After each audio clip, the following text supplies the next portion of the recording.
Well, she married an American, and she calls herself a Christian. And now a Muslim court says after this young wife and mother gives birth to her second child, they're going to give her 100 lashes and hang her for marrying a Christian. That's her crime. Earlier this week, the judge gave 27-year-old Miriam Yeha Ibrahim an opportunity to recant her Christian faith. She refused, declaring in court, "I am a Christian and I will remain a Christian." She is a woman of courage. And joining me now is Fox News political analyst Kirsten Powers.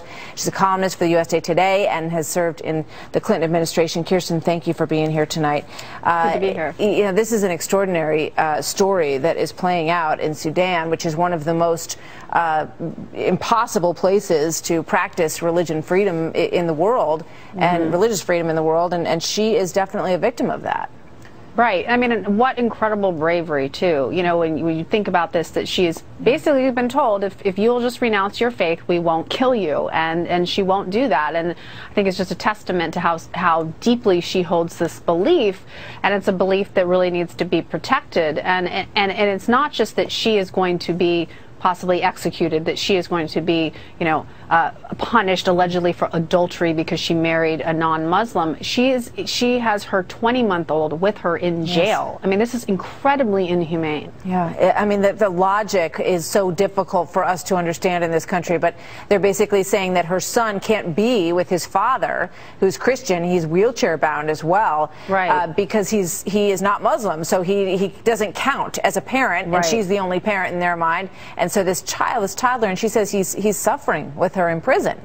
Right. Yes, I know. Yes, and I think, you know, the question is, what is the United States doing about this? They've expressed some outrage about it, but are they pressuring, putting any pressure in this situation? I mean, this is such a fundamental right to be able to practice your religion. And, you know, she was raised by a Christian mother, so she actually, you know, was raised a Christian. Her father was a Muslim, but abandoned the family, and then she was apparently reported by a family member.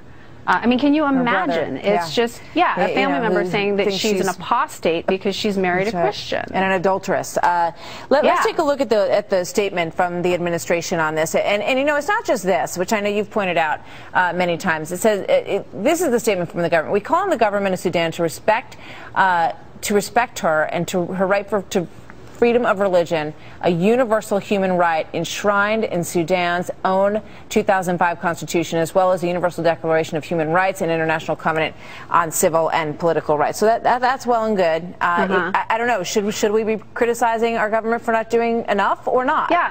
I think we should be, and I think this, look, persecution, religious persecution around the world is one of the biggest, you could even argue it is the biggest human rights crisis in the world, and not just Christians. You know, even in a lot of these countries, you will see Muslim minorities being discriminated against and persecuted, and the president has really said almost nothing about it. And I think that this is a real opportunity for him to finally speak up, especially when this woman's life is on the line, but she represents so many people, Martha. I mean, this is not an isolated incident. This is something that is happening all over the world, and the United States really has not at all taken this seriously. You know, we still don't have an envoy. Frank Wolf has been somebody on the Hill who's really been pushing for us to have an envoy, you know, a special envoy on religious persecution. And I mean, I just can't stress the horrors that religious people around the world of all religions, not just Christians, are experiencing. Yeah, I mean, if you print this out, there's pages and pages of church bombings and killings of women and children in horrific situations, many of them Christian, but you're right, it's not limited just to Christianity, but it would be nice to hear more about it because it is an outrage, and probably nobody's in a better position to put pressure on these governments than the United States. Kirsten, thank you so much. Always good to see you. Have a good weekend.